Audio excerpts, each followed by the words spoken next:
Assalamualaikum warahmatullahi wabarakatuh. Alhamdulillahilladzi hadana li hadza wa ma kunna linahtadiya laula an hadana Allah.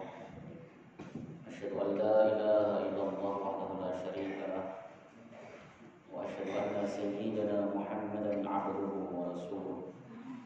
Allahumma shalli wa sallim wa barik ala sayyidina Muhammadin sallallahu alaihi wasallam wa ala alihi wa sahbihi wa man tabi'ahu ila yaumiddin.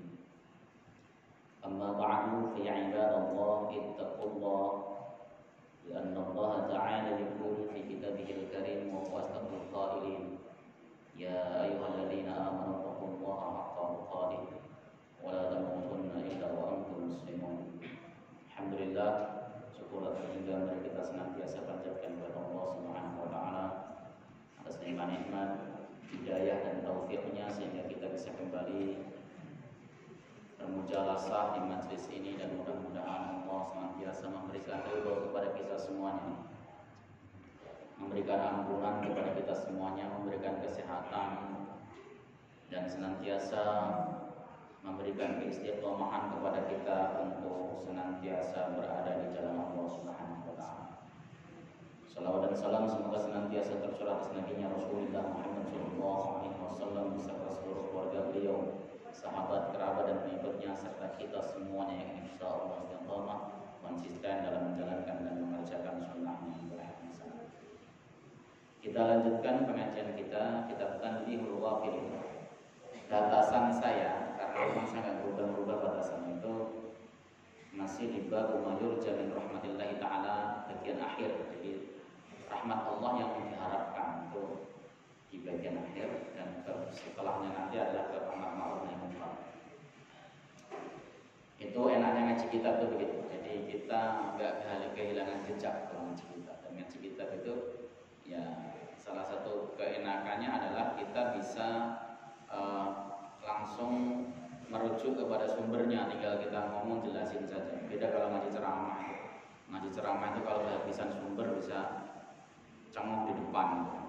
Makanya saya itu nggak senang kalau suruh ngaji ceramah. Nggak bisa sekarang. Nggak bisa ngarang-ngarang lagi. Dulu kan pinter ngarang-ngarang dulu. Bismillahirrahmanirrahim. Qala al-mu'allif rahimahullahu ta'ala wa nafa'na bihi wa bi'ulumihi fid dharain amin. Rabbana shrah lana sudurana wa yassir lana umurana wahlul 'uqdatam min alsinatina yafqahu aqwalana. Rabbana la 'ilma lana illa ma 'allamtana innaka antal 'alimul hakim wa tub 'alaina innaka antat tawwabur rahim. Bismillahirrahmanirrahim. An Urwah an Aisyah radhiyallahu ta'ala anha. Dari Urwah. Urwah ini merupakan putra dari Zubair bin Awwam. Zubair itu adalah sahabat Nabi sallallahu alaihi wasallam. Berarti Urwah ini posisinya adalah tabi'in. An Aisyah radhiyallahu taala anha, dari Sayyidah Aisyah, semoga Allah Subhanahu wa taala ridha kepada beliau. Anin Nabi sallallahu alaihi wasallam, dari Nabi Muhammad sallallahu alaihi wasallam. An Jibril alaihi salam, dari Jibril alaihi salam. Annaka qulta, sesungguhnya engkau berkata, ma min muslimin yushibu fil islami wa ana uridu an u'adzibah illa wa ana astahyi an u'adzibah. Tidak ada seorang muslim yang dia tumbuh ubahnya di dalam Islam, artinya dia menua di dalam Islam, dia istiqomah sampai tua, melaksanakan perintah Allah Subhanahu wa ta'ala, menjalankan syariatnya dengan sebaik-baiknya, sholat 5 waktunya bagus, puasa Ramadannya bagus, zakat dikerjakan, dan berbagai macam aktivitas yang menjadi syariat Islam dilakukan. dilakukan dari muda hingga tua, itu maknanya. Ya, jadi beruntung orang yang kepalanya sudah tumbuh uban. Jadi jangan malu kalau kemudian kepala tumbuh uban. Nah, uban itu tanda bahwa bapak itu sudah tua dan tanda cahaya Allah Subhanahu wa taala. Jadi kalau bapak itu sudah dianugerahi kepalanya ubanan, enggak usah dicabuti. Biarin saja tumbuh apa adanya. Karena orang tua itu semakin beruban semakin ganteng. Ya. Gue nggak pantas kalau orang tua hitam terus itu. Nanti nggak sadar-sadar kubur sudah dekat begitu. Jadi orang yang tumbuh tua dalam Islam artinya dia sampai tua tetap istiqomah di jalan Allah Subhanahu wa taala. Dan aku berkeinginan untuk mengazabnya, kata Jibril tadi, illa wa ana astahi an adzibah, kecuali aku malu untuk menyiksanya. Jadi Allah Subhanahu wa taala itu malu dalam tanda kutip untuk menyiksa orang-orang tua yang tetap istiqomah di dalam ibadah. Orang tua kok sholat tahajudnya bagus, orang tua kok bangun malamnya keren, itu Allah malu. Karena biasanya orang tua bangun malam itu susah. Susahnya kenapa? Ya karena pada linu badannya. Ya, capek sedikit, badan pada linu, bangun itu ya. Kalau anak muda kan begitu bangun langsung gesit. Gesit di kamar mandi, habis kamar mandi balik lagi tidur maksudnya. Kalau orang tua baru bangun, badannya sedang kerentak, mau jalan selangkah. Bangunnya jam 2, ngurut kakinya itu bisa 1 jam. Ya, supaya bisa bangun. Itu luar biasa, makanya syariat Sahihus syariat sampai mengatakan seperti itu. Jadi kalau ada orang tua rajin ibadah, Allah malu untuk menyiksa. Maka beruntunglah antum yang dikasih umur panjang sampai tua. Yang disebut tua itu umur 60 tahun ke atas. Karena umur 40 tahun sampai 60 tahun itu ya setengah tua. Kalau yang 60 tahun di atas itu sudah tua. Saya lihat di sini sudah banyak yang usia 60 tahun ke atas, orang-orang yang dimuliakan oleh Allah Subhanahu wa taala. Wa ruwiya an Umar bin Al-Khattab radhiyallahu taala anhu annahu dakhala 'ala an-nabiy sallallahu alaihi wasallam fawajadahu yabki. Diriwayatkan dari Umar bin Al-Khattab, sesungguhnya beliau masuk ke rumah Nabi dan beliau mendapati Rasulullah menangis. Faqala ma yabkika ya Rasulullah, apa yang membuat engkau menangis ya Rasulullah? Qala, Rasul menjawab, ja'ani Jibril alaihi salam, Jibril datang kepadaku. Wa qala, dan beliau berkata, innallaha yastahi ay yu'adziba ahadan qad syaba fil Islam. Sesungguhnya Allah malu untuk menyiksa seorang pun yang ia tumbuh di dalam Islam, tumbuh ibadah di dalam Islam. Ini salah satu keistimewaan seorang pemuda yang dia rajin ibadah, yang dia sudah tekun dalam menjalankan syariat sementara usianya masih muda. Kalau tadi orang tua, ini anak muda.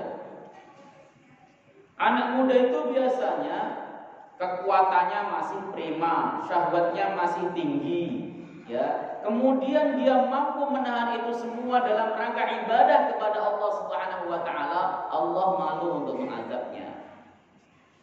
Ada anak umurnya masih belasan tahun, 20-an tahun dan sebagainya, tetapi dia begitu tekun di masjid, begitu tekun menghafalkan Quran, begitu tekun untuk mempelajari hadis. Itu Allah Subhanahu wa taala malu untuk mengazabnya. Maka beruntung juga bagi orang-orang yang muda, yang dia tetap istiqamah di ajaran Allah Subhanahu wa taala. Intinya adalah bagaimana kemudian kita itu bisa mengisi umur kita untuk senantiasa ibadah kepada Allah, bukan hanya ibadah mahdhah saja, tapi juga ibadah-ibadah ghairu mahdhah. Ibadah mahdhah itu ibadah yang ada tata caranya, ada aturannya, ada syarat rukunya, ada batalnya dan sebagainya, itu ibadah mahdhah. Ibadah ghairu mahdhah itu yang tidak ada kaifiatnya, enggak ada tata caranya, butuh niat yang ikhlas saja sudah dianggap sebagai ibadah. Nah, orang muslim mukmin yang baik itu akan menjadikan seluruh ahwal dan perilakunya sebagai ibadah. Jadi kita mau makan saja itu bisa jadi ibadah. Padahal makan itu mubah. Makan itu mubah, artinya kita mau makan boleh, nggak makan juga boleh. Tetapi bisa jadi ibadah kalau diniati ibadah. Orang makan, ya Allah saya pengen makan supaya saya kuat untuk sholat, supaya saya kuat bekerja, supaya saya kuat untuk ngaji, supaya saya kuat untuk apa itu namanya thalabul ilmi. Itu semuanya bernilai ibadah, sebab lil wasail hukmul maqasid. Makan itu wasilah, ibadah itu maqasid, tujuan. Kalau yang dituju adalah ibadah sunnah, hukum makannya sunnah. Kalau yang dituju ibadah wajib, maka hukum makannya bisa jadi wajib. Ada orang kalau nggak makan dia nggak kuat sholat, maka dia wajib makan. Ada orang kalau nggak makan dia nggak kuat tahajud, maka dia sunnah makan. Ada orang kalau nggak makan dia nggak kuat bekerja, maka dia sunnah makan. Seperti itu. Bahkan bisa jadi wajib kalau bekerja itu dalam rangka untuk memenuhi kewajiban dia.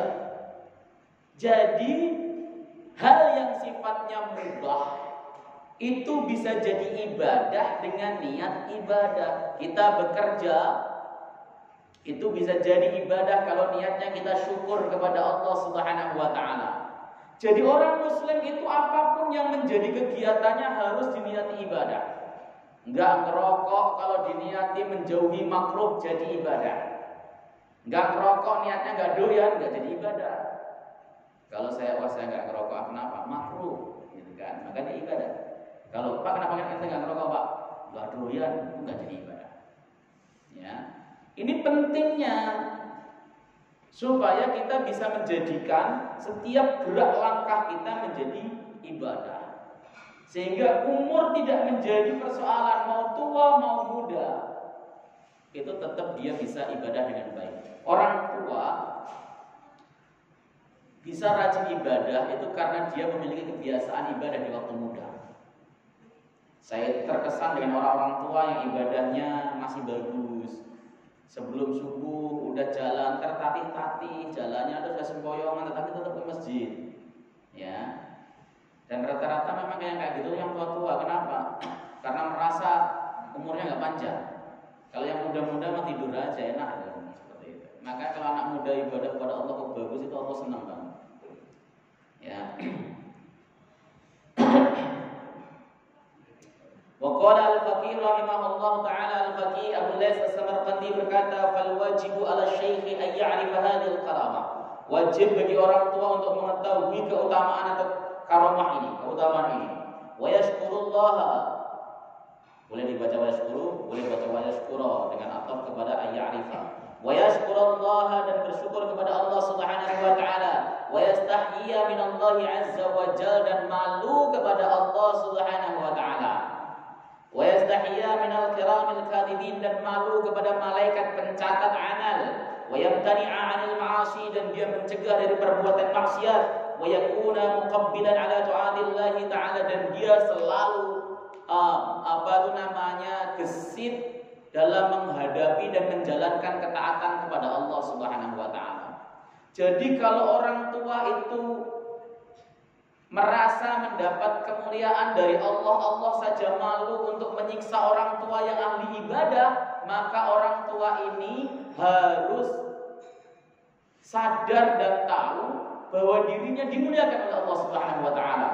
Cara merespon itu semua adalah dengan bersyukur. Ya Allah, alhamdulillah saya dikasih umur panjang, dimuliakan oleh Allah Subhanahu wa taala. Banyak loh orang yang ingin umur panjang tapi nggak dikasih oleh Allah Subhanahu wa taala. Banyak loh orang yang umurnya panjang tapi nggak dikasih kesempatan untuk mendekat ke masjid. Banyak loh orang yang dikasih umur panjang tapi tidak dikasih kesempatan untuk berada di majelis ta'lim. Banyak. Bahkan ada orang di antara saudara-saudara kita sendiri bahkan kadang-kadang punya azam kuat untuk melaksanakan ibadah, tapi Allah Subhanahu wa taala tidak kehendaki kita melaksanakan ibadah itu. Mungkin ada teman kita yang pengen nanti subuh mau sholat subuh mau ngaji kesiangan. Beruntung kita itu, maka kita mengzahirkan syukur kita meskipun bukan hanya dengan syukur bil lisan, tapi juga syukur bil qalb dan syukur bil arkan. Ya.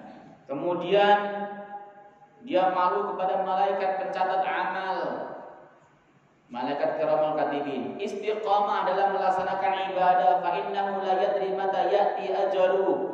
Karena sesungguhnya dia tidak tahu kapan datang ajalnya. Ajal itu ketika datang kepada kita, jarak atau jeda antara kita dan ajal itu cuma satu tarikan nafas. Maka Imam Ghazali dalam kitab Minhajul Abidin mengatakan, orang yang yakin akan hidup sampai jam 6 pagi nanti itu termasuk orang tulul amal.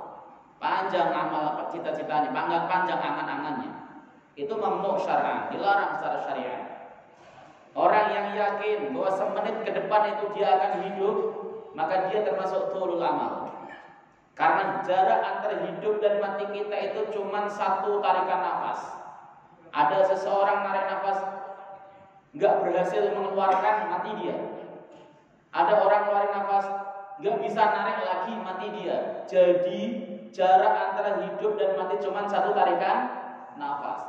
Ada orang yang asalnya ketawa-ketawa, ketiwi-ketiwi dan sebagainya, dalam satu tarikan nafas mati. Baik yang kecelakaan maupun matinya kaget. Ada loh orang yang asalnya ketawa terbahak tiba-tiba mati. Cara Allah Subhanahu wa taala mengakhiri hidup seseorang itu tidak ada yang tahu.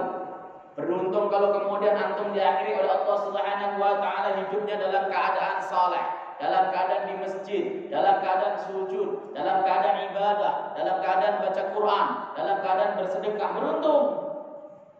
Tapi kan kita tidak tahu pada saat apa kita mati. Maka kita selalu memohon kepada Allah Subhanahu wa taala supaya kita mati dalam keadaan baik.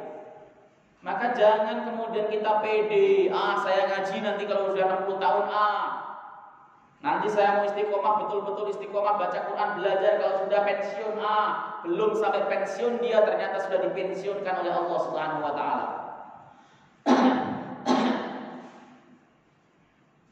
Mati juga bukan karena sebab sakit, Pak Bu. Banyak orang yang sakit, menggerak-menggerik, batuknya krok, enggak mati-mati juga banyak. Bahkan sampai minta, ya Allah matikan saja saya, ya Allah saya enggak kuat, enggak mati-mati juga banyak. Bahkan saya punya tetangga dulu di Rawakuning itu, dia ketika sakit lama, ya pengen mati sampai nahan nafasnya. Wah, anaknya pada nangis, begitu anaknya nangis malah ketawa. Nah kenapa kok malah begitu mak katanya? Habis enggak mati-mati. Enggak usah diminta, seminggu kemudian mati beneran. Kematian itu enggak ada yang tahu, itu rahasia Allah Subhanahu wa taala. Artis kemarin yang mati di jalan tol, kalau tahu dia mau mati di jalan tol begitu enggak berangkat dia. Ya. Enggak ngerti orang kita mati dalam keadaan apa. Ada yang mati keselak mie juga ada. Karena itu tadi betul, jarak jeda antara perbedaan antara hidup dan mati seseorang itu satu tarikan nafas. Betul kata Ghazali. Satu tarikan nafas saja. Gak kuat narik lagi, mati.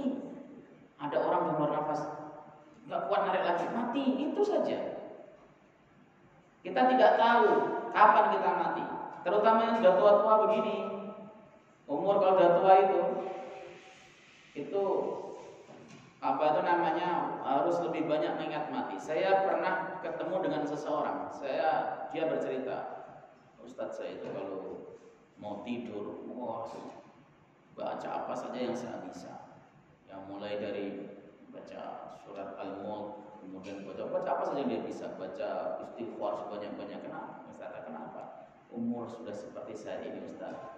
Ya kadang-kadang tidur gak bangun-bangun. Itu bagus sadar, karena banyak yang gak sadar. Bahkan ada orang yang tidur tuh gak mempersiapkan diri sama sekali, tiba-tiba depan TV tidur aja begitu. Lah kalau kemudian dia lolos mati, habis itu tidur gak bangun-bangun lagi kan rugi. Belum sempat ia taubat kepada Allah Subhanahu wa taala. Oke.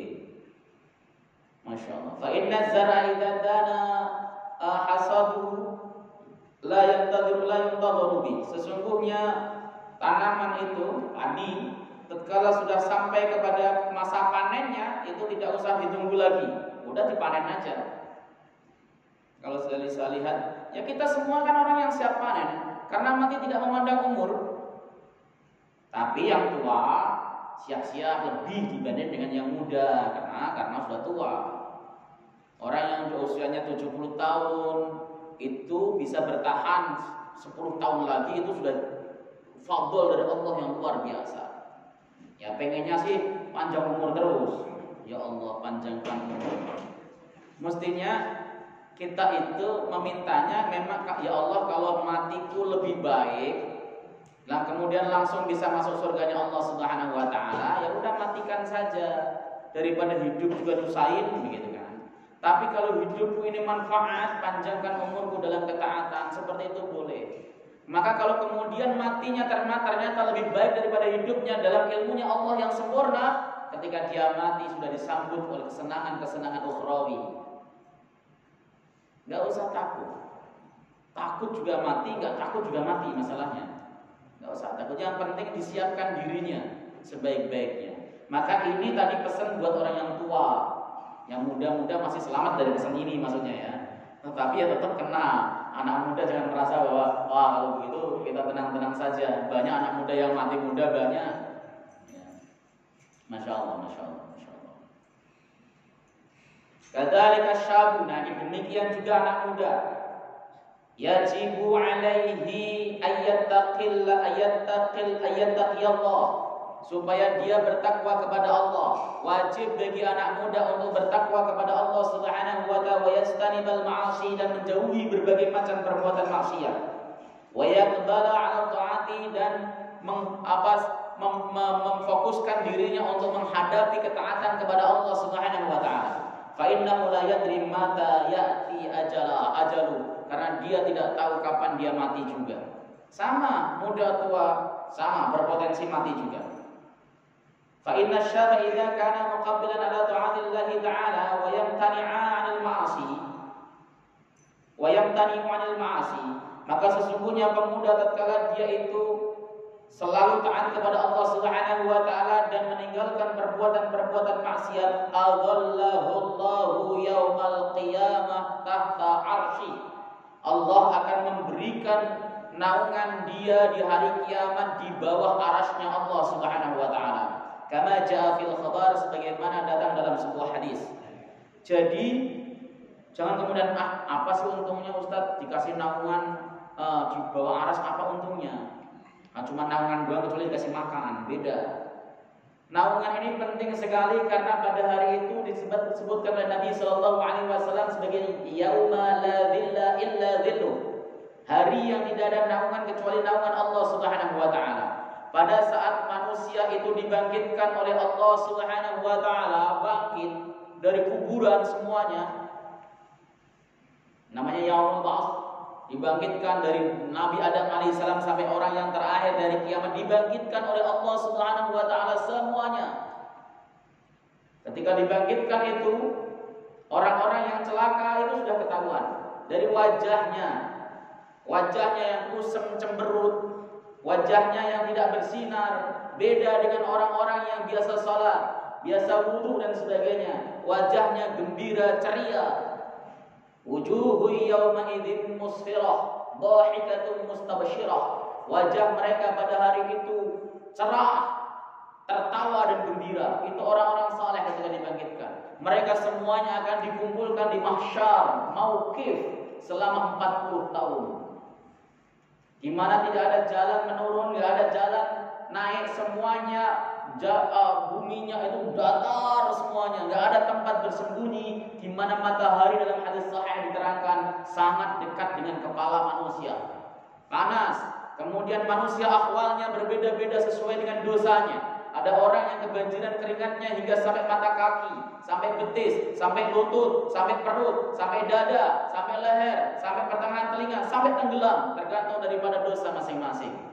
Nah, orang-orang yang berada dalam naungan arash ini adalah orang-orang yang ma'man min hadzal harb, orang yang selamat aman dari panas ini. Orang-orang yang berada dalam naungan arasy-Nya Allah Subhanahu wa taala. Nah, termasuk antum enggak ini kira-kira? Nanti kita lihat apakah antum termasuk dalam kategori orang-orang yang mendapat naungan seperti itu. Yang mudah-mudahan ya ada satu aja di antara kategori kita begitu. Jangan sampai enggak sama sekali. Kita ya memang sih kadang-kadang kita juga harus ngaku ya, kita itu orang yang mudnib, kemudian kasirul dzunub ya, orang pendosa dan banyak dosa. Dosa-dosa besar, dosa-dosa kecil kita sikat semuanya begitu kan. Makanya sering saya bicara bahwa orang model kita itu hampir mustahil masuk surga tanpa syafaat Rasulullah SAW. Ya. Karena orang yang enggak butuh syafaat Nabi itu orang yang enggak punya dosa besar. Jabir pernah mengatakan, yang meriwayatkan hadis syafaati li ahli kabair min ummati, itu kan Jabir bin Abdullah. Syafaatku adalah untuk pelaku dosa besar bagi umatku. Itu hadis dari Jabir bin Abdullah. Jabir sendiri mengatakan bahwa orang yang enggak punya dosa besar itu enggak butuh syafaat. Ya. Kira-kira antum butuh syafaat atau tidak? Kemudian mengatakan saya nggak butuh syafaat Ustaz, berarti antum nggak punya dosa besar, berarti nggak pernah sombong, nggak pernah ujub, nggak pernah ria, nggak pernah luar biasa. Tapi kalau pendosa model-model saya itu butuh syafaat Rasulullah Sallallahu Alaihi Wasallam. Dan yang pertama kali ini hadisnya sahih, nanti antum bisa cek. Nabi pernah mengatakan asy'adun nasi bi syafaati yaumal qiyamah man qala la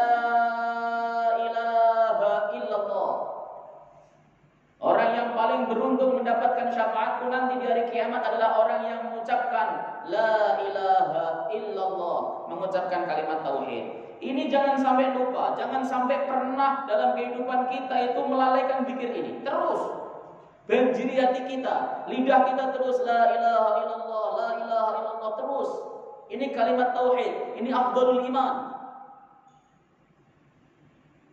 Afdhalul zikri, zikir yang paling utama. Jangan hanya ingin masuk gara-gara ucapan masuk surga. Emang surga begitu mudah? Ini orang ngentengin kalimat la ilaha illallah itu. Ya, padahal kalimat la ilaha illallah itu satu kalimat ini memang menjadi penyelamat bagi orang dari azabnya Allah Subhanahu wa taala. Ya. Maka kalau kita pengen mendapat syafaat Nabi, ya banyakin la ilaha illallah tadi, la ilaha illallah, la ilaha illallah, la ilaha illallah, la ilaha illallah. Terus, enggak usah takut bid'ah. Karena memang Allah sendiri yang menganjurkan. Apakah itu ada dalilnya Ustaz? Hadisnya, bukan hanya hadis Quran. Allah mengatakan ya ayyuhalladzina amanu dzkurullaha dzikran katsira. Wahai orang-orang yang beriman, berzikirlah kamu kepada Allah dengan zikir yang banyak. Afdhalul dzikir kan la ilaha illallah. Banyak-banyaklah berzikir la ilaha illallah. Maka kita akan mendapatkan syafaat dari Rasulullah sallallahu alaihi wasallam. Yang kedua, dalam hadis lain dikatakan as'adun nasi bi syafaati aktsaruhum salatan alayya. Orang yang paling beruntung mendapatkan syafaatku nanti dari kiamat adalah orang yang paling banyak membaca salawat kepadaku. Orang yang paling banyak membaca salawat kepada Rasulullah sallallahu alaihi wasallam adalah orang-orang yang belajar hadis. Orang yang menulis hadis, orang yang membaca hadis. Coba kalau nggak percaya antum baca hadis, pasti baca salawat. Qala sallallahu alaihi wasallam, anin nabi sallallahu alaihi wasallam, jaa rajulun ila Rasulillah sallallahu alaihi wasallam. Baca salawat terus orang baca hadis itu. Makanya bapak itu di rumah punya kitab hadis ya untuk dibaca. Meskipun terjemahan Nabi sallallahu alaihi wasallam bersabda, baca salawat lagi, baca salawat lagi. Orang yang paling banyak membaca salawat kepada Nabi ini adalah nanti mendapat syafaat Rasulullah sallallahu alaihi wasallam. Begitu. Oke, kita lanjutkan. Jadi kalau antum merasa butuh syafaat, ya lakukan apa yang menjadi asbab timbulnya syafaat. Ya, kalau di dalam kitab Qawiyyut Tughyannya Syekh Nawawi Al-Bantani itu ada 10 poin penyebab seseorang mendapat syafaat Rasulullah sallallahu alaihi wasallam. Di antaranya tadi apa? Membaca salawat kepada Nabi, mengikuti sunnah-sunnah Rasulullah sallallahu alaihi wasallam, kemudian meninggal di Madinah. Meninggal di Madinah itu dijamin oleh Rasulullah SAW mendapat syafaatnya. Siapapun orangnya yang meninggal di Madinah maka dia wajib mendapat syafaatku. Maka kalau saya pernah ada orang minta doa saya, Ustaz, saya mau berangkat umroh, doakan doa yang paling indah yang Ustaz tahu. Saya doakan Allahumma ij'alhu turbadal baqi, ya Allah jadikanlah dia tanahnya, debunya tanah baqi. Enggak mau dia, Ustaz pengen pulang saya Ustaz. Enggak berani didoain mati di Madinah. Ya, padahal itu doa yang paling bagus loh. Orang-orang tua kita dulu konon ya, kakek buyut saya, mbah saya ketika pergi haji itu, mereka malah justru minta didoakan supaya mati di sana. Ya, mereka didoakan bahkan maka oleh sebab itu ketika mereka berangkat mereka sudah meminta maaf kepada keluarganya, tangis-tangisan, seakan-akan itu merupakan perpisahan. Hal yang indah adalah meninggal di Baqi. Tapi orang yang kita, Ustaz, doain dia, ya Allah jadikan dia debunya tanah Baqi, enggak mau. Masih pengen ketemu keluarga Ustaz, masih pengen di Indonesia, matinya pengen dikubur di Kawi-Kawi misalnya begitu. Itu kan Indonesia itu. Padahal itu adalah jaminan syafaat luar biasa. Bapak mau kira-kira saya doakan meninggal di Baqi? Ah, yang berani kan? Takut dan dikirimin kembang lihat aja ini. Ya, Masya Allah. Lanjut ya. Qala hadatsana Abu Hasan Al-Qasim bin Muhammad bin Razibah. Hadatsana Isa bin Khasnan. Hadatsana Suwaid bin Malik an Khubayb bin Abdul Rahman an Hafiz bin Asim an Abi Hurairah radhiyallahu taala anhu. Qala Rasulullah sallallahu alaihi wasallam, Abu Hurairah berkata, Nabi sallallahu alaihi wasallam bersabda. Jadi Pak, orang baca sholawat itu dalam keadaan apapun itu disuruh jahar. Enggak percaya silahkan lihat Fathul Wahab lah, saya kalau tidak salah. Dalam Fathul Wahab pada saat khutbah Jumat saja membaca sholawat kepada Nabi itu suruh jahar. Allahumma sholli ala Muhammad. Enggak kemudian teriaknya, Allahumma sholli ala Muhammad. Gitu ya. Rasulullah sallallahu alaihi wasallam bersabda, Allahumma sholli ala Muhammad. Begitu. Bahkan ada yang mengatakan tarodhi, baca radhiyallahu taala anhu juga disunahkan untuk baca jar. Kalau kita kan enggak baca selawat, diam aja.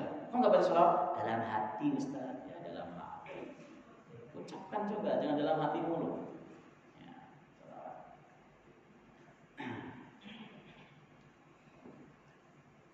Qala Rasulullah sallallahu alaihi wasallam. Lah masih diam juga. Qala Rasulullah sallallahu alaihi wasallam. Nah, begitu dong, Pak. Kan katanya umatnya Rasulullah sallallahu alaihi wasallam pecinta Rasul. Sab'atun, ada 7 kelompok, 7 orang. Yudhilluhumullah yaumal qiyamah fi dhilli 'arsyih. Yang akan Allah berikan naungan kepada mereka di hari kiamat di bawah naungan arasy-Nya. Yauma la dhilla illa dhilluh.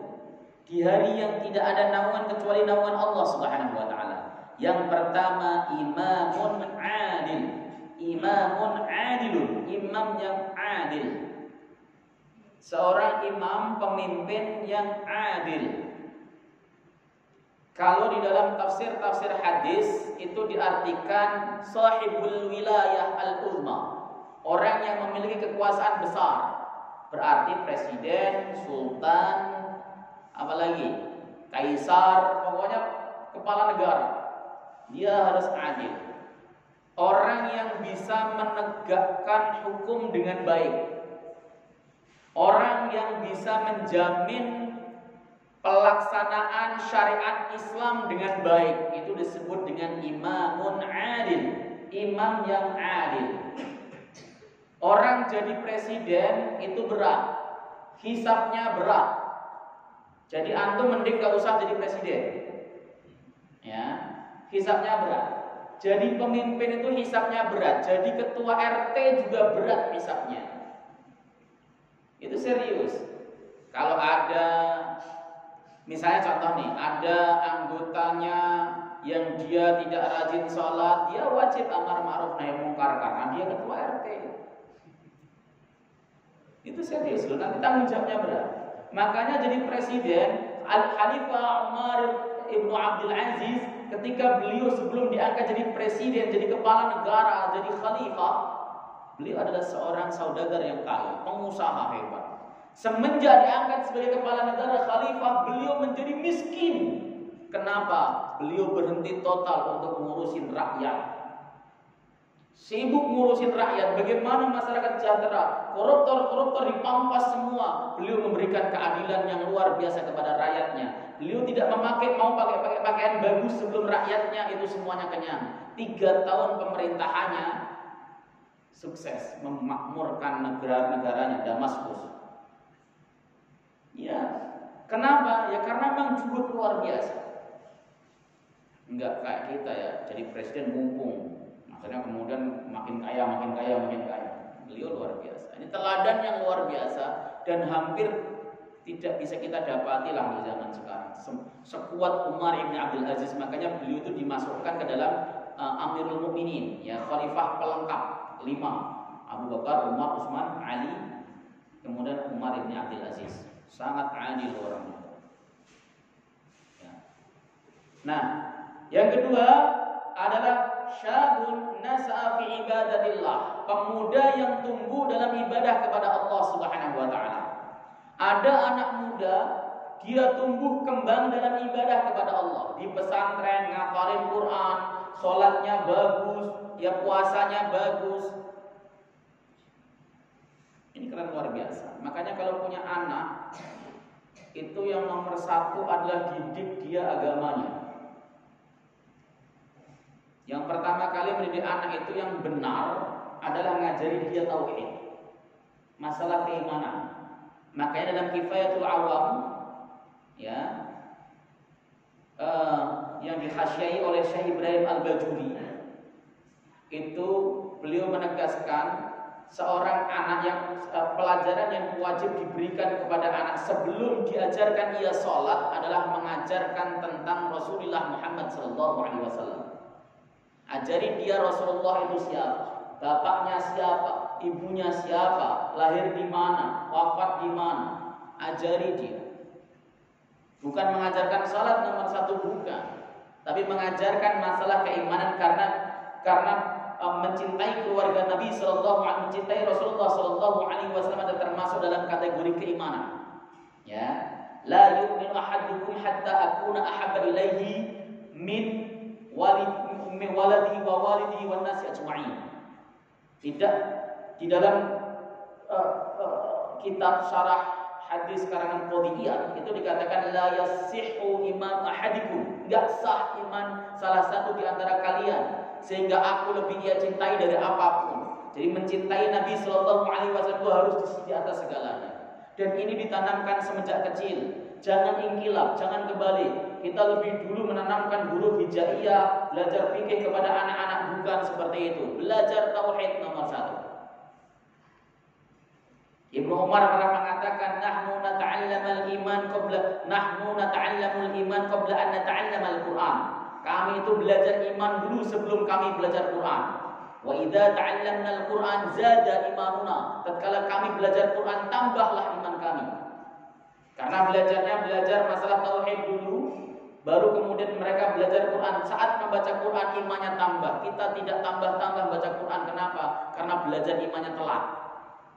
Belajar tauhidnya telat. Belajar keimanannya telat. Bahkan kita kadang-kadang ditanya, Nabi Muhammad Sallallahu Alaihi Wasallam itu istrinya berapa? Berapa ya? Berapa sih? Istri pertama siapa? Siapa ya? Kenapa? Karena memang kita tidak pernah paham tentang sirah nabawiyah. Maulid Nabi yang mestinya menjadi ajang untuk pembelajaran tentang sirah nabawiyah, sekarang dijadikan ajang untuk ngomongin politik dan kampanye. Mestinya kalau mau baik benar, Maulid Nabi itu kembali kepada zaman para imam seperti Imam Suyuti dan sebagainya.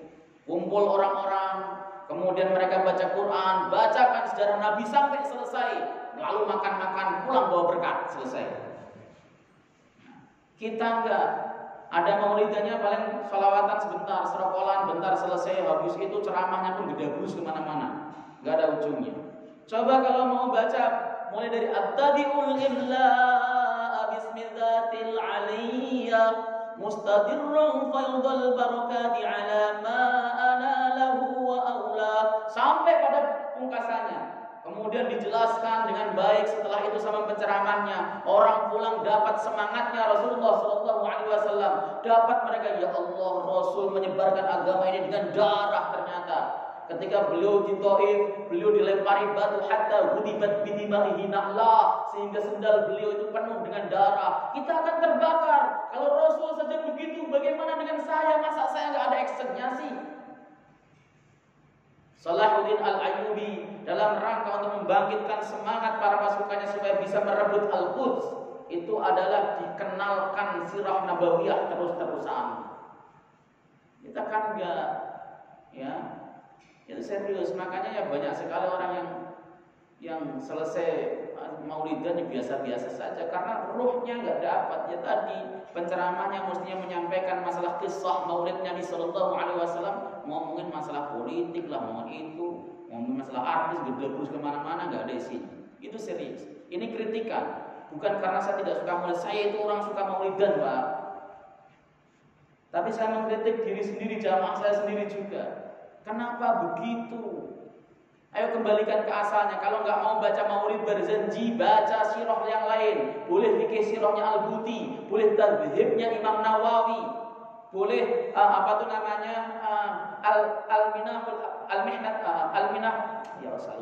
Al-Minnatul Akbar, Al-Minnatul Kubro karangan Al-Imam Ibnu Hajar Al-Haytami. Silahkan baca apa saja yang penting terkait sirah nabawiyahnya Rasulullah Sallallahu Alaihi Wasallam supaya kita kenal. Kita baca sepanjang tahun, masa nggak masuk sih? Itu supaya anak muda juga kemudian termotivasi. Oh, Nabi itu begitu masa mudanya, termotivasi untuk ibadah, memiliki tanggung jawab terhadap agamanya. Ini serius. Ya, nanti kalau di sini ngadain begitu, yang kembalikan lagi kepada zaman para ulama salaf. Kata Imam Suyuti dalam kitab namanya Al-Maslakul Mustafa fi Maulidil Mustafa. Lupa, itu dalam kitab Al-Hamil Fatih babnya itu Al-Maslakul Mustafa kalau gitu. Itu beliau mengatakan bahwa dulu Maulid itu adalah merupakan suatu hal amaliyah yang beliau sebut dengan bid'ah hasanah. Tapi pelaksanaannya orang-orang kumpul, ulama berkumpul, kemudian mereka baca Quran, habis baca Quran mereka baca kisah Rasulullah Sallallahu Alaihi Wasallam, habis itu pulang selesai. Dalam darahnya kemudian mengalir semangat Islam yang luar biasa untuk mengamalkan sunnah Nabi Sallallahu Alaihi Wasallam. Ya, jangan sampai kemudian kita mendistorsi. Saya ingat perkataan Al Imam Ibnul Jauzi bukan Ibnul Qayyim ya, Ibnul Jauzi. Beliau di dalam kitab Talbis Iblis ada, atau dalam kitab Damul Hawa setahu saya ada juga. Ketika menafsiri perkataan Ibnu Mas'ud yang berbunyi kuntu fi zamanin kathirun fuqaha'u ulama'u wa qalilun khutaba'u. Aku itu berada dalam suatu zaman yang banyak sekali ulamanya dan sedikit penceramahnya. Itu Ibnul Jauzi mengatakan dulu setiap penceramah itu pasti ulama. Setiap orang yang berada di atas mimbar itu pasti ulama. Sampai para ulama-ulama hebat mau menghadiri majelis penceramah tersebut karena yang ceramah juga ulama. Yang disampaikan ilmu semuanya. Yang disampaikan firman Allah Subhanahu wa taala dengan tafsiran-tafsiran orang-orang saleh. Tapi makin kesini kata beliau makin bergeser. Orang yang ditugaskan untuk menjadi penceramah agama adalah orang yang disenangi orang awam dan kaum ibu-ibu. Emang redaksinya begitu, maaf ya. Wah, pokoknya kalau perempuan pada suka, wah keren, udah bisa panggil lagi. Akhirnya banyak sekali orang-orang yang bukan ulama dinobatkan, ditahbiskan sebagai penceramah. Saat itulah waqad tanawwa'atil bid'ah menjadi beraneka ragam. Dia menjawab berbagai persoalan dengan nalarnya semata. Ya coba lihat antum artis-artis yang mustah. Kalau menjadi persoalan itu kan rata-rata pakai nalarnya dan kemudian ngawurnya kemana-mana. Ada yang begini, Bu, nanya dong Bu. Ya silakan. Bagaimana? Apakah pahlawan nasional yang mati tapi bukan orang Islam, apakah dia masuk surga? Waduh, orang bukan Islam masuk surga dari mana? Mbah. Ini adalah jawaban kengawuran luar biasa tanpa dilandasi ilmu. Kenapa bisa muncul begitu? Bukan salah dia, salah kita yang mengulamakan. Ulama itu adalah orang yang diulamakan oleh ulama. Wah, kata ulama mengatakan bahwa dia orang alim, ilmunya luar biasa, saleh, dia adalah ulama. Yang ngomong ulama, dia ulama. Zaman kita ini, seorang dikatakan ulama, yang mengulamakan orang awam, itu tidak jadi ukuran. Wah, dia ulama, dia benar-benar ulama. Ya, padahal dia ja'a zaitun wa zaitun qaimun nggak ngerti. Kemudian baca tafsir nggak tahu dan sebagainya. Ini salahnya. Ini salah kita, bukan salah orang lain. Salah kita yang mengulamakan orang yang bukan ulama. Serius. Ini persoalan, apalagi di kota besar seperti Jakarta ini. Orang ikut daurah Jumat. Daurah Jumat itu semacam pelatihan dari dai seminggu di puncak. Pulang-pulang sudah jadi ulama katanya. Itu serius. Makanya kemudian banyak sekali hal-hal yang tidak cocok. Semangatnya luar biasa, tetapi tidak berilmu. Semangat ngafirin orang. Itu betul-betul kafir, murtad, musyrik. Mbahmu itu. Ya, saya itu serius, banyak menghadapi yang kayak gitu. Saya itu terjun langsung dakwah di pusat-pusat masjid-masjid yang seperti itu, kecuali di Al-Manar ya, Al-Manar masuk biasa-biasa aja. Ya. Sama masuk ke kantor-kantor yang orangnya itu mudah untuk mengkafirkan ahlul kiblat. Ini kecuali memang dia tahqiq kafirnya, kalau belum tahqiq jangan. Oke, saya lanjutkan. Jadi penting sekali kita itu untuk memiliki standarisasi dan cara supaya kita mendapatkan ulama robbaniyah dari pemuda-pemudanya. Kalau yang tua-tua ini kan udah nggak bisa diharapkan banyak. Yang tua-tua ini suruh ngaji supaya kalau wafat husnul khotimah saja. Kalau wafat masuk surga saja. Kalau wafat nanti diampuni oleh Allah saja. Kalau yang tua-tua, kalau sudah jadi ulama susah yang tua itu. Ya. Kira-kira Bapak pengen jadi ulama apa pengen kalau wafat husnul khotimah? Kalau yang tua-tua susah jadi ulamanya, kenapa? Ya, harus belajar tafsir, belajar nahwu, shorof, balaghah, badi, bayan, ma'ani, berat sekali. Wa rajulun kana qalbuhu mu'allaqan bil masjid idza kharaja minhu hatta ya'uda ilaihi. Orang yang hatinya tergantung di masjid tatkala dia keluar dari masjid sehingga dia kembali kepadanya. Orang yang selalu ingat masjid. Ya, ketika dia keluar muamalah dia ingat masjid. Bukan ingat karena pengen tidur di masjid. Ingat semangatnya, ingat ajarannya. Ketika dia berbisnis maka dia ingat masjid. Maka berbisnisnya bukan hanya masalah keuntungan semata tetapi masalah keberkahan. Itu bedanya orang muslim mukmin yang muttaqin, yang takwa kepada Allah dengan orang-orang kafir yang mujrimin. Beda. Orang mukmin itu ketika dia bisnis, dia bukan mengejar keuntungan semata tapi keberkahan. Keberkahan adalah ziyadatul khair, tambahnya kebaikan dunia akhirat. Orang-orang kafir orientasinya kepada keuntungan yang berlipat ganda. Makanya orang kafir itu ketika dia menggagas suatu bisnis, dia tidak memikirkan halal haram, tidak dipikirkan. Yang penting bagaimana modalnya bisa berlipat ganda. Itu orang kafir. Orang mukmin tidak. Semua muamalah yang diterapkan orang mukmin, termasuk hutang menghutangi itu, semuanya orientasinya adalah keberkahan ibadah. Makanya orang mukmin itu ketika menghutangi saudaranya, jangan terpikir di dalamnya, ini kalau saya putarkan berapa juta keuntungannya. Bukan begitu. Karena di dalam masalah hutang al-qard, seorang mukmin adalah sifatnya ta'awun, nolong. Ada orang kesusahan, tolong ya.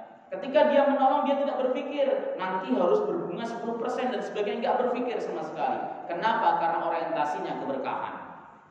Rizki yang barokah itu jauh lebih baik daripada rizki banyak yang tidak barokah. Itu prinsip muslim, beda dengan prinsip kafir. Maka sistem ekonomi kafir itu tidak memandang halal haram. Makanya saudara, apapun yang diadopsi dari sistem perekonomian barat itu harus diteliti ulang dengan sebaik-baiknya, apakah sesuai syariat atau tidak. Dalam sistem muamalah, hukum muamalah itu sebenarnya gampang. Kalau saya ya, yang saya ikuti, selagi masih ada ulama yang membolehkan, ikut yang boleh saja dalam muamalah. Enggak kayak ibadah. Kalau ibadah itu hati-hati. Kalau muamalah itu selagi masih ada ulama yang membolehkan, ikut saja. Kenapa? Muamalah itu tidak ada dalil yang betul-betul sharih dari Quran dan hadis. Cuman dibatasi 3 hal muamalah itu. Gharar, ada tipuannya enggak? Maisir, ada unsur judinya enggak? Riba. Yang pokoknya aman dari itu, tinggal diteliti akadnya. Selesai. Enggak kemudian wah ini kita lihat hadisnya Nabi ada enggak? Ya, enggak bakal ketemu. Begitu ya. Jadi oleh sebab itu, orang yang baik itu adalah orang yang ketika dia keluar masjid, dia bertransaksi dengan cara Islami. Ingat masjid. Ketika dia berpolitik dengan cara Islami. Ketika dia bermuasyarah, ya, bergaul dengan cara Islami, itu namanya orang yang qalbuhu mu'allaqun bil masjid. Kemudian dia ingin kembali ke masjid lagi. Masjid bagi dia adalah rumahnya. Masjid bagi dia adalah tempat tinggalnya.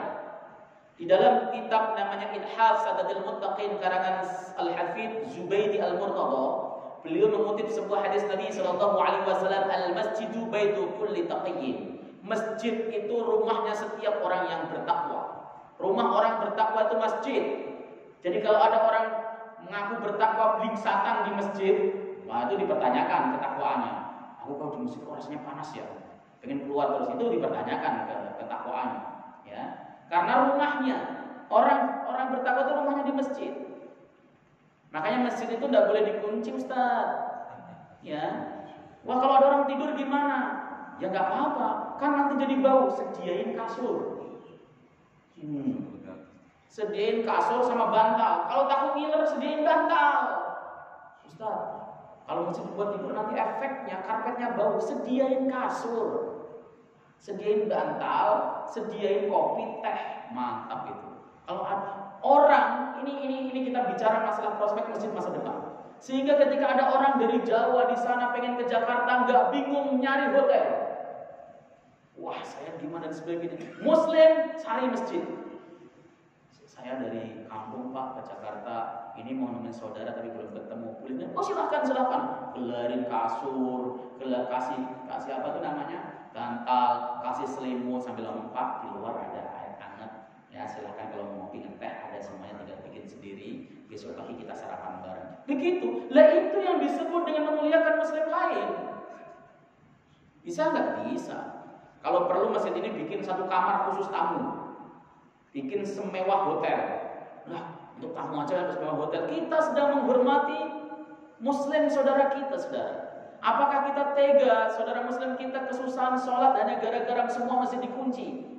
Nggak bisa nginep, akhirnya dia tidur di ember toko, mau tarik tengok mana ada air dan sebagainya. Yang kayak gini banyak. Sehingga semua masjid kalau berfungsi seperti itu, nanti orang muslim itu tidak segan lagi untuk masuk ke masjid.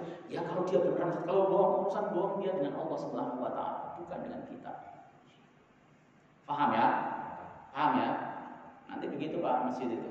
Sediain kasur yang enak, jangan kasurnya keras atau kasur bekas apalagi, aduh, masyaallah. Bantalnya yang wangi.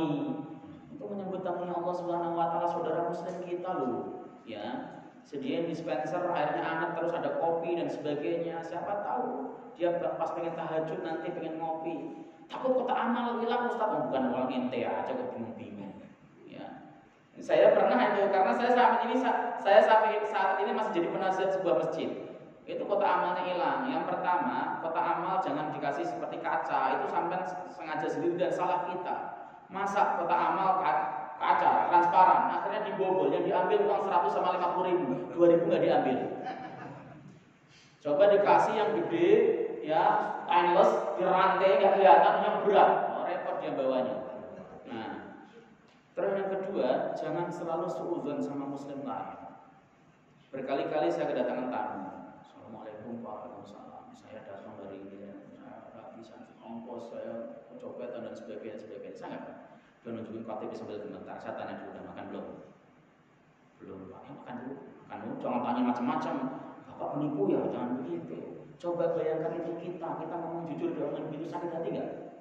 Kalau dia sakit hatinya, kemudian dia mengeluh sama Allah, ya Allah, ini saudara muslim saya kok begini, habis kita benar serius.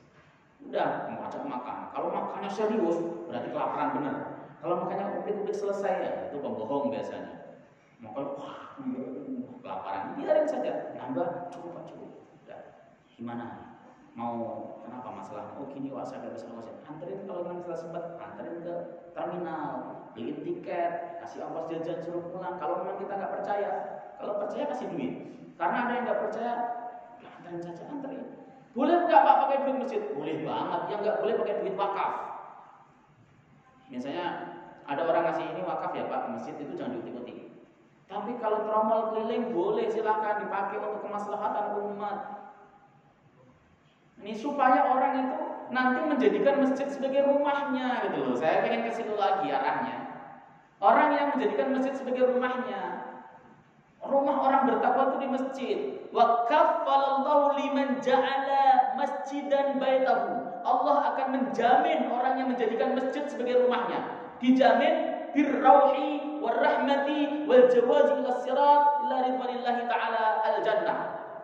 Dijamin dia akan mendapat kasih sayang Allah, rahmat Allah, bisa melewati siratal mustaqim hingga ke ridho Allah Subhanahu wa taala, yaitu surga. Itu orang yang menjadikan masjid sebagai rumahnya. Gitu. Coba kita bayangkan apa? Bapak pengen sholat isya, sudah malam karena kemalaman di jalan, mampir di masjid dikunci semuanya. Ya, nggak ada kecuali toiletnya doang yang dibuka airnya kecil. Kira-kira rasanya gimana? Ya Allah, ini orang Islam.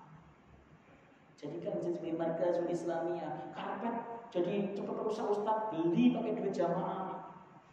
Ya, karpet bau Ustaz, cuci pakai duit jamaah, bukan pakai duit ente aja kok pakai bingung. Ya, saya itu praktis kalau ngurus masjid itu. Ya, kemarin sebuah masjid mengatakan gitu. Ini di masjid ada yang tidur nggak kalau malam? Ada Ustaz, itu biasanya security sama ini ya udah ambilin kasur, ambilin bantal, ya kasih beliin apa ya kopi biar dia ngopi dan sebagainya. Ya, biar mereka itu seneng di masjid itu kan. Kalau masjidnya fungsinya seperti semua Pak, saya kalau main ke mana-mana tuh udah nggak usah cari tiket hotel, kenapa? Ke masjid, silaturahim sama orang muslim lain. Saya selesaikan, saya setuju insya Allah. Sanggup ya, saya setuju ya. Saya nggak mau Pak, masih ada acara. Warajulani tahabba fil Islam fillahi ta'ala istama'a alaihi wa tafarraqa alaihi. Dua orang yang dia cinta di dalam Allah Subhanahu wa taala. Dia mencintai karena Allah, saling cinta dalam rangka ibadah, dalam rangka ketaatan kepada Allah, bukan mandang fisik. Kenapa mandang fisik? Karena cinta itu biasanya karena mandang fisik. Ya, Imam Nawawi kan pernah mendefinisikan ya yang disebut cinta itu adalah mailun nafsi ala syai', ya condongnya nafsu kepada sesuatu. Itu biasanya karena fisik, karena sifat. Ada orang baik kita cinta, ada orang ganteng kita cinta, ada orang cantik kita cinta, seperti itu. Padahal yang mendefinisikan itu Imam Nawawi itu nggak pernah menikah, tapi bisa mendefinisikan sebaik itu. Ya. Tapi orang yang cinta karena Allah Subhanahu wa taala itu tidak memandang fisik. Anda ahli ibadah, saya cinta sama Anda. Ada orang kulitnya hitam, legam, ya, dia kerjaannya nggak jelas, tapi dia rajin sholat ke masjid, cintain sebagai saudara muslim. Ya. Jadi dia itu istama alaihi, dia berkumpul bersamanya tanpa membedakan suku karena kita dipersatukan oleh Allah Subhanahu wa taala atas dasar iman. Kita itu disatukan oleh Allah Subhanahu wa taala atas dasar iman. Semua muslim sedunia itu bersaudara karena iman. Jika bapak meninggal dunia, orang muslim di Mekah sana berdoa, Allahumma ighfir lil muslimin wal muslimat, bapak akan dapat manfaatnya sebab iman kita sama dengan iman mereka. Kita terkoneksi atas nama iman.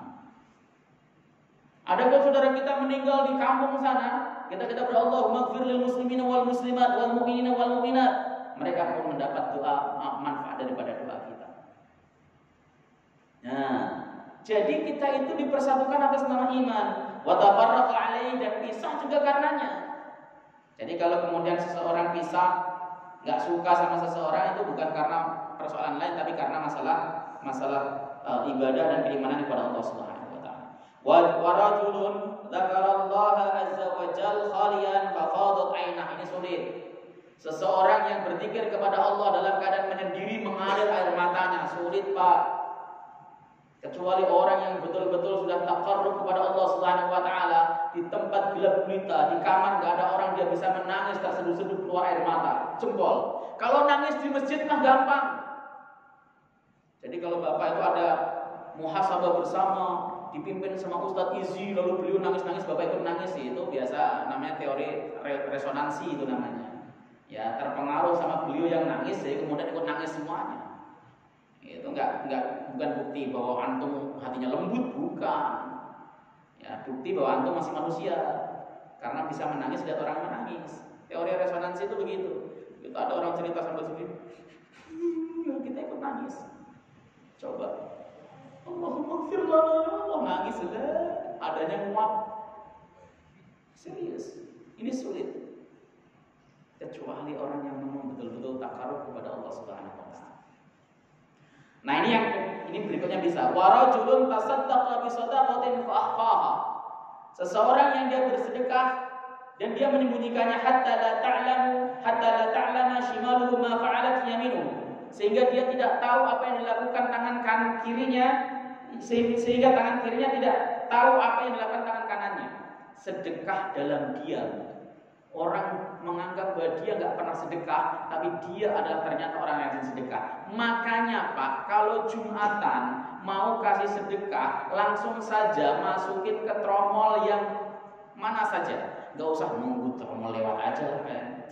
Nanti kalau tromol lewat, ntar orang-orang nggak nganggap saya masukin lagi. Biarin saja. Kalau sudah datang duluan itu masukin aja dulu. Nanti tromol lewat tinggal kita dorong begitu misalnya. Tapi kadang ada orang yang mentalnya masih nunggu tromol lewat gitu kan. Kenapa? Nanti disangka saya nggak masukin lagi. Nah, itu salah. Ini bisa kita lakukan. Yang nomor ini kita ada peluang masuk. Orang yang bersedekah tapi menyembunyikan sedekahnya. Orang yang ngasih bantuan tetapi menyembunyikan bantuannya. Orang yang bangun masjid menyembunyikan infaknya. Tapi boleh nggak Pak? Orang pengurus masjid menyebutkan namanya? Boleh. Tapi Bapak harus nata niat dulu ketika disebutkan namanya. Jangan, Pak Haji ini nyumbang 10 juta. Gitu kan. Karena itu hilang pahalanya. Ya. Atau ambil mangkok. Tapi hatinya ujub. Alhamdulillah saya diumumkan. Ujub. Boleh. Daripada pakai hamba Allah tapi disebutkan RT-nya. Yang nyumbang ini adalah hamba Allah, RT sekian, nomor rumah sekian, ya sama mangkok. Ya, saya lihat kemarin di video itu ada parodi gini. Pengurus masjid menyebutkan nama satu kan. Si fulan nyumbang 100.000, si fulan nyumbang 25.000, mundur dia. Nah, ada seorang haji ngomong, nyumbang kok pakai disebutin nama. Enggak benar itu. Selanjutnya hamba Allah nyumbang 1 juta. Nah, itu yang benar hamba Allah. Dan itu saya. Sama aja, itu bisa rusak amaliah kita. Masya Allah. Ini termasuk hal yang bisa kita lakukan, sedekah dalam diam. Tidak usah orang-orang tahu. Datang-datang tiba-tiba masukin ke amal, belum, nggak tahu. Walaupun nggak pernah diumumkan sama pengurus masjid, bodoh amat. Saya pernah diceritakan oleh guru saya waktu di pesantren. Beliau cerita bahwa di Kudus dulu ada seseorang yang kaya raya dan setiap hari Jumat dia menyumbang dan tidak ada yang tahu. Dianterin sendiri ke rumahnya setiap tengah malam. Orang-orang fakir di sana begitu buka rumahnya pasti dapatin uang di situ. Uang beras didapatin terus. Ketahuannya setelah mati. Ketika dia mati gak ada sumbangan itu lagi. Itu jempol. Ya, nggak perlu harus diomongkan manggil kamera atau kemudian diomongkan di Facebook. Saudara-saudara sekalian, kita siaran langsung, kita mengadakan acara bansos, infak dan sebagainya. Ini adalah murni dari keringat saya, saudara-saudara sekalian. Doakan saya mudah-mudahan diterima oleh Allah Subhanahu wa taala. Yang kayak gitu tuh tidak pasti riya, enggak, saya enggak menghukumi, tapi potensi riyanya tinggi.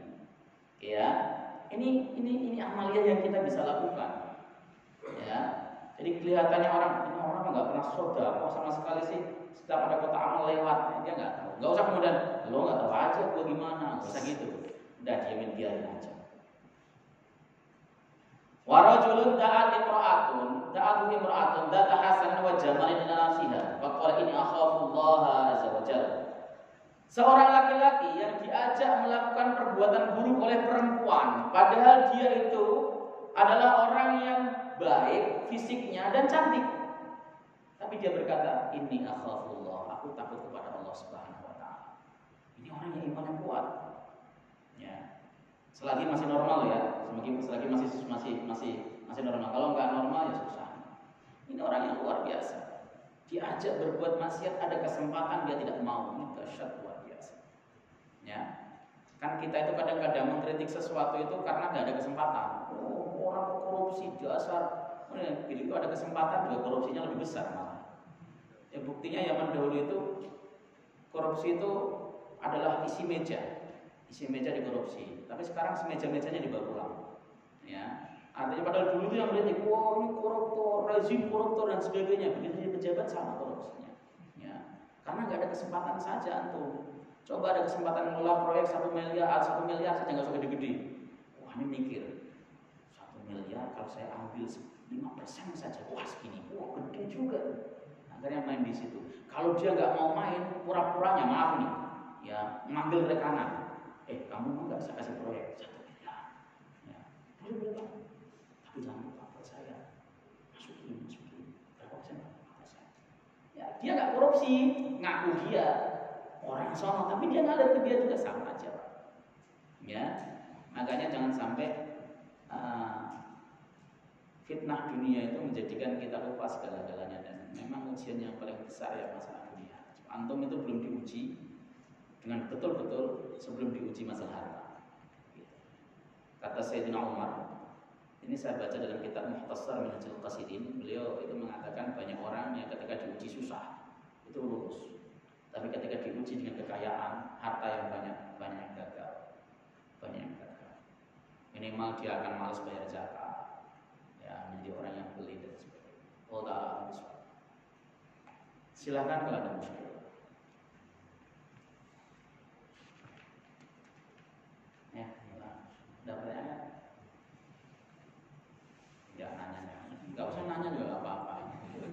Di pelajaran saya ini, karena kita sedang membahas masalah hal yang sifatnya hati, nggak usah nanya. Kecuali saya bahas fikih, silakan tanya.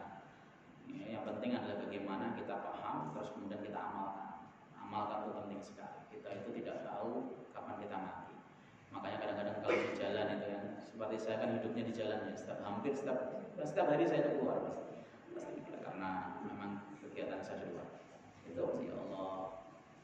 Ya mudah-mudahan kalau pas lagi meninggal untuk husnul khotimah itu aja mintanya sholawatan, baca Quran, apa saja yang bisa mendekatkan diri kita kepada Allah, ingat Allah Subhanahu wa taala. Itu yang kenapa ya? Karena memang banyak sekali kejadian-kejadian kurang hati-hati. Enggak, kadang-kadang kita sudah hati-hati, orang lain yang enggak hati-hati. Karena takdir kita itu selalu bergesekan dengan takdir orang lain. Jadi kita enggak berdiri sendiri. Nah, ada orang kita sudah hati-hati di pinggir, ditabrak juga. Teman saya itu naik motor itu kecepatan 30 paling jatuh, kenapa alasannya? Kesenggol, ketabrak. Itu kecepatan 30 ya orang gemes pas di belakang itu pasti. Ya kadang sengaja nyalip terus jatuh, lu bro, kecelakaan. Enggak hati-hati, kecepatan 30 Ustaz. 30 pakai sepeda. Ya orang yang di belakangnya kan gemes itu, sial, potong gitu aja. Nah, kita tetap minta kepada Allah Subhanahu wa taala perlindungan, mohon petunjuk kepada Allah Subhanahu wa taala, mudah-mudahan kita semuanya diberikan keberkahan Allah Subhanahu wa taala, kesehatan, umur panjang dan juga ketaatan dan kesalehan, diberkahi rezeki kita, diberkahi keluarga kita, diberkahi anak zuriat kita, diberkahi ilmu kita, dan kelak kita wafat dengan husnul khotimah. Masukkan Allah Subhanahu wa taala ke jannatul firdaus bersama Rasulullah sallallahu alaihi wasallam. Kita berdoa untuk subhanallahi